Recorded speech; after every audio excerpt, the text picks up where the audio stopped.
Após a rebelião de Inácio, a expansão do cristianismo contou com outro nocivo ingrediente implementado por Marcion, de Sinope, nascido em 85, e falecido em 160 da Era Comum, um influente bispo do cristianismo primitivo. Enquanto os Netzarim, nazarenos, usavam o Tanar como escrituras sagradas, Marcion foi o primeiro a inventar ou influenciar, nos usos dos termos Velho Testamento e Novo Testamento, acerca dos escritos nazarenos, expressões estas que não existem na Bíblia. Marcion cria na existência de dois deuses distintos, ensinando que o Velho Testamento revelou um Deus mau, que seria o Deus dos judeus, e no Novo Testamento se manifestou um Deus bom. Em sua mente gnóstica, o Deus de Jesus seria diferente do Deus dos judeus. O pensador pagão preconizou um sistema dualista para explicar as contradições entre o Velho e o Novo Testamento.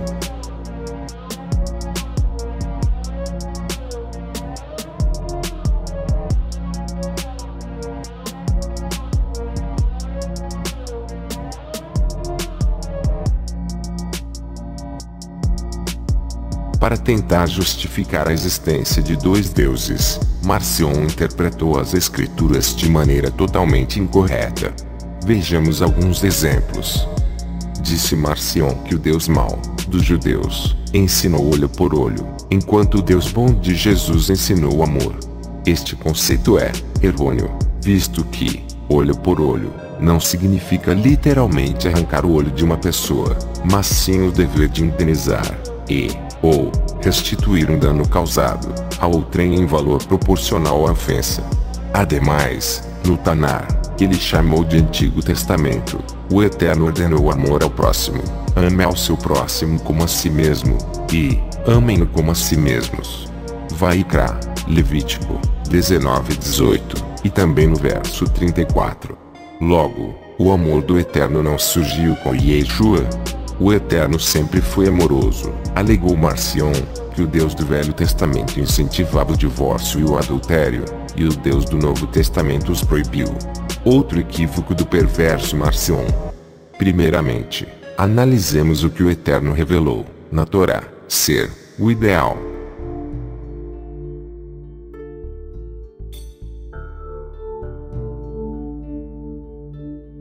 O Éden é um exemplo do que seriam alguns dos principais ideais do Eterno. Nele, observa-se que o Eterno criou o homem e a mulher para que fossem companheiros. Divórcio, poligamia e outras práticas jamais estiveram no ideal dele, mas tornou-se necessário legislar sobre os citados porque o ser humano em muito se desviou dos padrões ideais. Mesmo assim, é claro que o Eterno não se agrada do divórcio.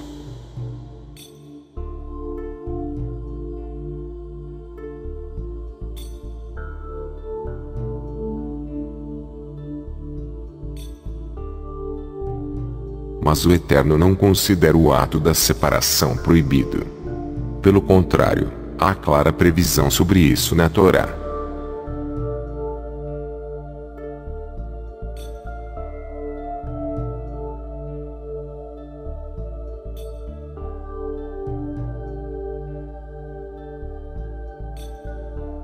A Torá, pelo que vimos agora, institui a prática da carta de repúdio, que é um documento de dissolução do casamento, análogo ao que seria, em nossa sociedade, dar entrada num pedido de separação e divórcio na justiça. Ora, se a Torá permite e faz provisão a respeito, então não é pecado divorciar-se. Em sendo assim, em casos de agressão ou maus tratos, espera-se que a parte agredida zele por sua vida e ponha fim no relacionamento. Mas é fundamental que o casal esteja disposto a se esforçar para ter um bom relacionamento. Se o relacionamento for ruim, e não houver esforço de mudança de ambas as partes, há casos em que o relacionamento é tão negativo que é preferível optar pela separação do que continuarem, ambos, brigando e se ferindo. Em alguns casos, pode acontecer a morte, e a Torá é a favor da preservação da vida.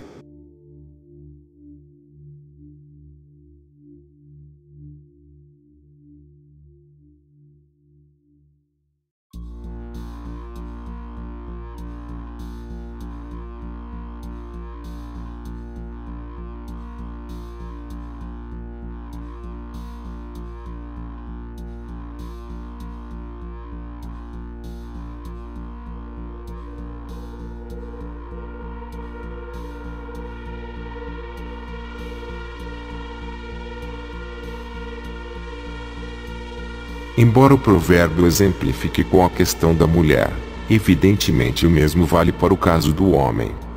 Ficando assim claro, que o Eterno não aprova o divórcio, mas não proíbe, pelo fato da preservação da vida do casal, e até mesmo dos filhos, e adultério pela Torá é considerado pena capital. Por exemplo, Levítico 20, verso 10. Se o ato fosse comprovado diante de 2 ou mais testemunhas, perante os juízes. Sistema este que hoje se encontra inativo, e irá retornar com a restauração do Sanhedrin, e do templo sagrado.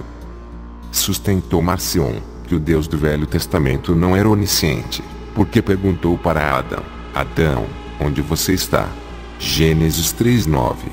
Esqueceu-se Marcion, que o Eterno é tão misericordioso que fez esta pergunta para possibilitar que Adão e sua mulher se arrependessem de seus pecados, confessando-os.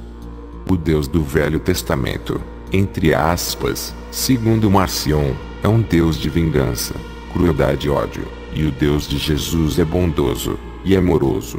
Não percebeu Marcion que o Eterno não muda, e sempre externou seu amor, em sua justiça para com todos os homens. Em hebraico, a palavra hesed, misericórdia, aparece mais de 240 vezes no Tanar, e o próprio perdão liberado pelo Eterno ao povo de Israel, após o episódio idólatra do bezerro de ouro, demonstra o seu grande amor, pois segundo a Torá todos adoraram o bezerro de ouro. Êxodo 32:3, com exceção de Moisés e Josué, Êxodo 24:13. Por outro lado, no Novo Testamento, Hananiah, Ananias e Shapirá, Safira, foram exterminados pelo Eterno, Atos 5, do verso 1 ao 11, o que demonstra que mesmo após Yeshua, a justiça do Eterno continua a operar. Em suma, em todas as épocas da história, o Eterno agiu com justiça, com misericórdia, entre outros atributos, aplicando cada um conforme sua infinita sabedoria. Explicava Marcion que o Deus do Antigo Testamento criou o mundo material para alastrar o mal, tornando-se a divindade dos judeus. Este Deus perverso, segundo ele, outorgou a lei, Torá, com o objetivo de promover uma justiça legalista que punisse severamente os homens por seus pecados com sofrimento e morte. O Deus de Jesus derrubou a lei, olhando a humanidade com compaixão e piedade. Outra grande heresia de Marcion. Moisés, em Deuteronômio 4, verso 8, afirmou: E qual é a grande nação que tem estatutos e juízos, tão justos como toda esta Torá que eu vos dou hoje? O salmista no capítulo 119, de Salmos disse, várias vezes que a Torá do Eterno é a verdade. Até na época de Marcion, o conceito é o mesmo pois, Yeshua, afirmou que não veio revogar a Torá, Mateus 5:17, e Shaul, considerou a Torá santa, justa e boa, Romanos 7:12, chegando a dizer, segue-se então que abolimos a Torá, por meio da fé? De maneira nenhuma. Ao contrário, confirmamos a Torá. Romanos 3, verso 31. Todo este conceito maligno propagado por Marcion, se encontra no cerne do gnosticismo. Para distinguir a obra do Deus amoroso, em relação ao Deus cruel, Marcion dividiu, ou influenciou, a divisão da Bíblia em Velho Testamento e Novo Testamento. Ora, quem lê a Bíblia em hebraico sabe que não existe a palavra testamento. A bem da verdade, o profeta Irmiarro, Jeremias, usa a expressão Briti, Hadashah, que significa aliança renovada, ou nova aliança, Jeremias 31:30-33. Versões cristãs, Jeremias 31:31-34. A profecia começa anunciando a criação dessa nova aliança.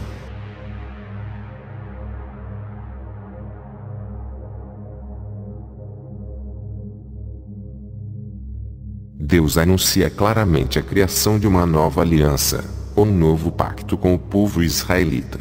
O fato de existir um novo pacto, não implica de forma alguma a anulação do pacto anterior. Por exemplo, vemos na história de Noé que Deus fez um pacto com a humanidade, por meio dele. A seguir Deus então faz um novo pacto com Abraão, depois com Isaque, e novamente com Jacó. Quando o povo israelita e demais nações em seu meio se encontraram com Deus no Monte Sinai, Deus fez um novo pacto com os israelitas, e depois com Davi e Salomão. Nenhum desses pactos anulou o anterior, nem os tornou obsoletos. Portanto, a nova aliança anunciada por Jeremias não implica na anulação dos pactos anteriores. Conseguimos ver também, ainda nesse primeiro verso, um ponto que contraria a teoria cristã. No final do versículo, está escrito que essa nova aliança seria feita com a casa de Israel e com a casa de Judá.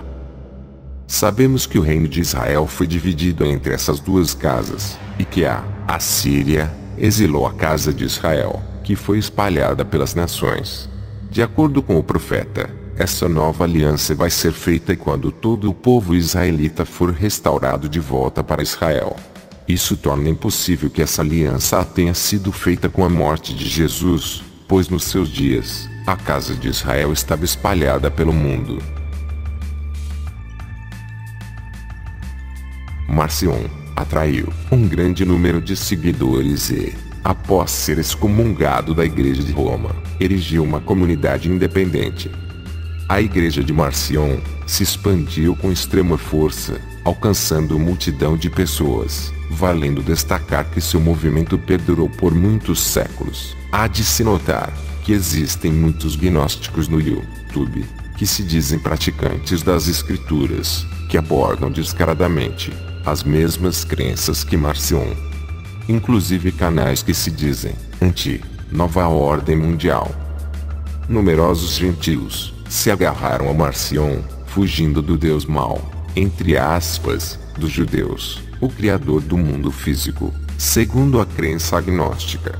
O ódio pelos israelitas, incluindo-se os nazarenos, tinha ganhado um novo propulsor. Policarpo de Esmirna chamou Marcion de primogênito de Satanás.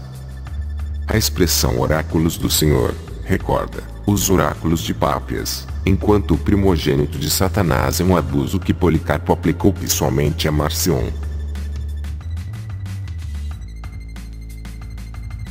Lamentavelmente, o cristianismo adotou inúmeras heresias do bispo gnóstico. Ademais, a teologia cristã lançou as sementes do marcionismo e colheu heresias ainda maiores.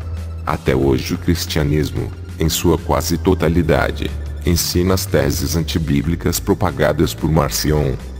A lei foi abolida por Cristo. B. A igreja substitui Israel nos planos de Deus. C. Existe um Deus no Velho Testamento e outro diferente no Novo Testamento. Muitos pastores do mundo inteiro, discípulos indiretos do gnosticismo de Marcion, ensinam para os membros de suas igrejas: vocês não precisam cumprir isso ou aquilo, porque são mandamentos do Velho Testamento. Estes mesmos pastores cobram os dízimos, instituídos pelo Antigo Testamento. Que perversão! Para lucrar com os dízimos, o Velho Testamento é válido, mas para cumprir a vontade do Eterno, pegam os pastores, o Velho Testamento está ultrapassado, anulado, abolido. A palavra do Eterno nunca fica velha, razão pela qual é impróprio o nome Velho ou Antigo Testamento.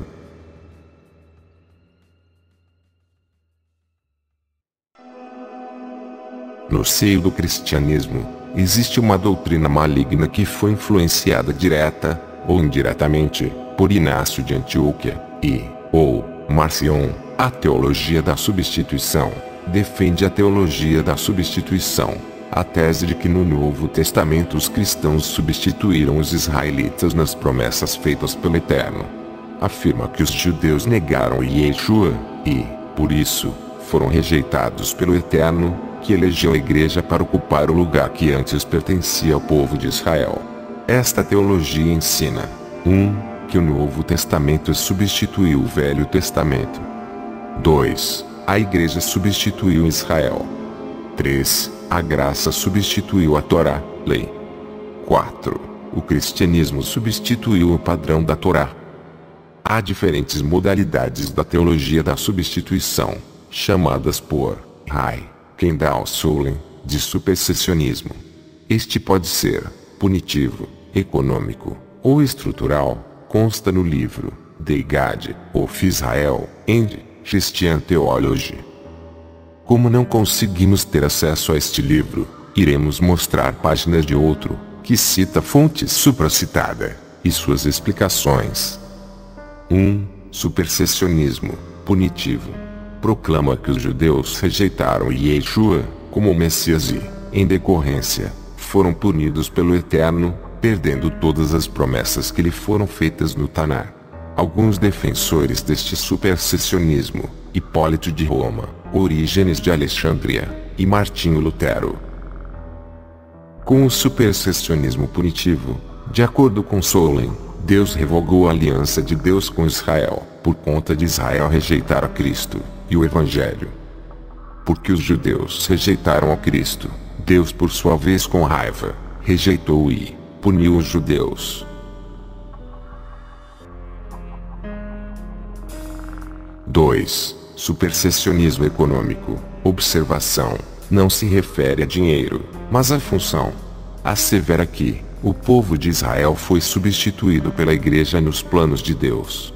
Em outras palavras, Israel foi escolhido pelo Eterno apenas para trazer Yeshua ao mundo. Com a vinda do Messias, instituiu-se a igreja, e Israel perdeu a finalidade. Alguns defensores deste supersessionismo, Justino Mártir e Agostinho. De acordo com Solem, o supersessionismo econômico é a visão que a história do Israel carnal foi providencialmente ordenada desde o início para ser elevado para a igreja espiritual. Com essa forma de supersessionismo, o Israel nacional corresponde à igreja de Cristo de maneira meramente pré-figurativa e carnal. Assim, Cristo, com seu advento, provoca a obsolescência da Israel carnal e inaugura a era da igreja espiritual. Supersessionismo estrutural. Promove a marginalização do Tanar, conhecido de forma incorreta, de Antigo Testamento, como norma para a vida cristã, isto é, não nega o Antigo Testamento, mas o desvaloriza, tornando-o inferior ao Novo Testamento. O Antigo Testamento é válido, porém o que realmente importa é o NT. As regras do Tanar são vistas como de pouca relevância e ultrapassadas para a prática. Em sua explicação do conceito sobre supersessionismo estrutural, Solem afirma que houve um preconceito profundamente arraigado contra as escrituras judaicas do Antigo Testamento, por parte dos cristãos. Solem liga esta forma de supersessionismo com como os cristãos tradicionalmente entendem o cânon bíblico. O problema do supersessionismo na teologia cristã vai além do ensinamento explícito de que a igreja deslocou Israel como povo de Deus na salvação. Em um nível mais profundo, o problema do supersessionismo coincide com a maneira pela qual os cristãos tradicionalmente entendem a unidade teológica e narrativa do cânon do cristianismo como um todo. De acordo com Solem, enquanto o supersessionismo punitivo e econômico são perspectivas doutrinárias explícitas, o supersessionismo estrutural diz respeito de como a narrativa canônica padrão, como um todo, foi percebida. Assim, o supersessionismo estrutural se refere à lógica narrativa do modelo padrão, segundo a qual torna as escrituras hebraicas amplamente indecisas para moldar as convicções cristãs sobre como a obra de Deus como consumadora e redentora envolve a humanidade de maneiras universais e duradouras.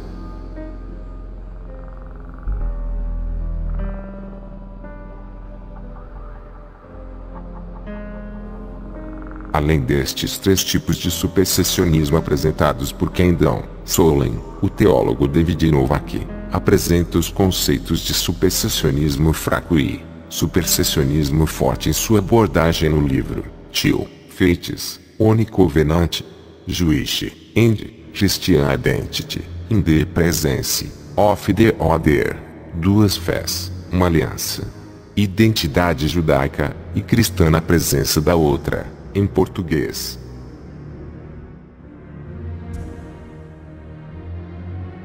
O supersessionismo fraco não afirma que Deus encerrou a aliança do Êxodo Sinai com o povo judeu.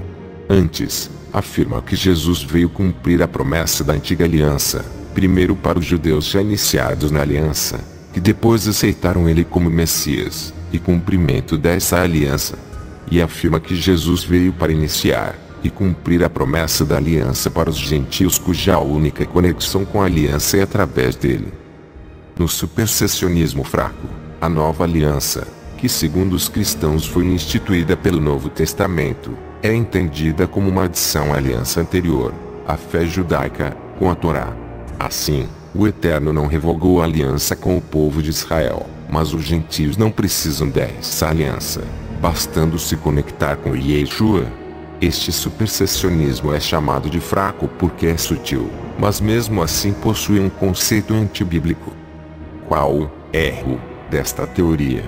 O supersessionismo fraco leciona que o gentio somente precisa buscar a conexão com Yeshua, desligando-se da Torá, o que contraria os próprios ensinos de Yeshua, uma vez que todos eles estavam fundamentados na Torá, Mateus 5:17-19. E também está incorreto que a nova aliança foi cumprida no Novo Testamento, algo que foi refutado anteriormente em nosso vídeo.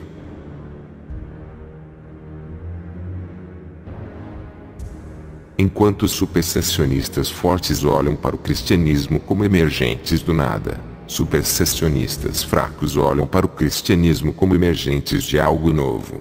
A aliança para eles não é dividida entre uma antiga e outra nova.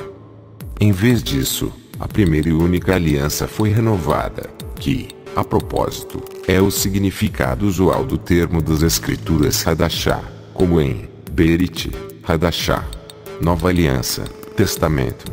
Sigue, positivamente, para esses cristãos, isso significa que viver a aliança é a celebração do ministério, a morte e a ressurreição de Jesus. Supersessionismo forte diz que a nova aliança é uma substituição da aliança mosaica. Tanto o supersessionismo forte quanto o fraco estão errados. Biblicamente, a aliança renovada, nova aliança, é um complemento de todas as demais alianças que foram instituídas pelo Eterno. Que por sinal ainda não aconteceu essa nova aliança, isto é, Brit Hadashá, de Jeremias 31. Como já falamos anteriormente, outra maligna herança do marcionismo foi o antinomismo, expressão que literalmente significa contra a lei. De acordo com Merriam-Webster Dictionary, o antinomianismo é definido como uma declaração de que, sob a dispensação do Evangelho da Graça, a lei moral é de nenhum uso ou obrigação, porque somente a fé é necessária para a salvação. Em outras palavras, as regras morais contidas na Torá, lei, são irrelevantes para a salvação. Será verdade? Será que uma pessoa que passa a vida toda em adultério herdará a vida eterna? Será que um pastor que rouba os dízimos irá herdar o mundo vindouro? Será que uma pessoa que viveu toda a sua vida mais nas trevas do que na luz será aprovada pelo Criador?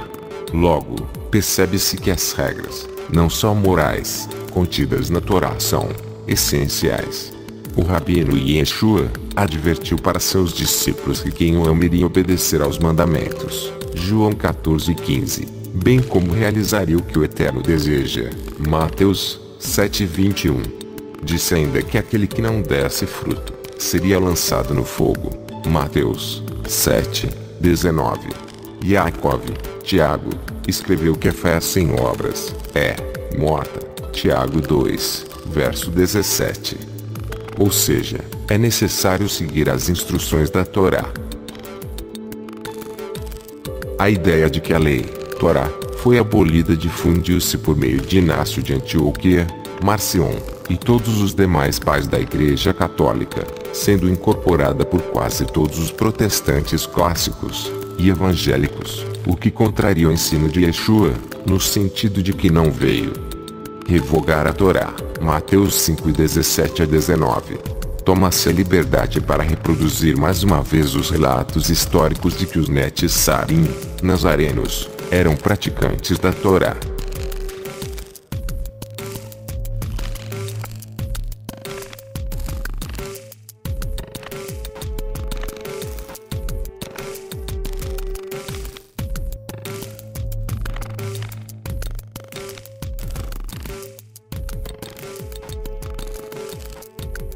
Eles não têm opiniões diferentes, mas confessam tudo em total concordância com a doutrina da lei, e como os judeus, exceto que eles supostamente creem em Cristo.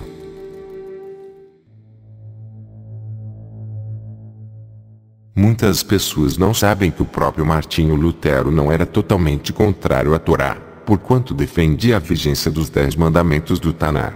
Certa feita, Lutero sofreu a acusação de desprezar os 10 mandamentos, mas o mesmo refutou tal afirmação.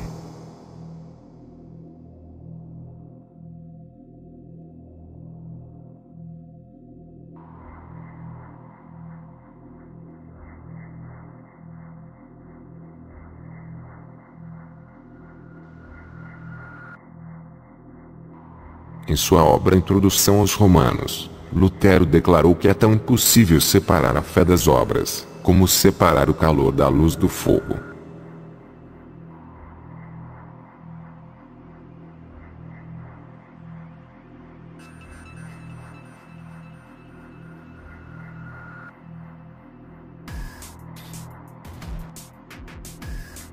Comparando o pensamento dos Netzarim, nazarenos, com Lutero, depreende-se que os primeiros defendiam a vigência total da Torá, enquanto Lutero advogou a subsistência apenas dos 10 mandamentos, ou de uma suposta lei moral, vigência parcial. E Yeshua foi contundente ao ressaltar, no famoso Sermão da Montanha, que absolutamente nada da Torá poderia ser retirado.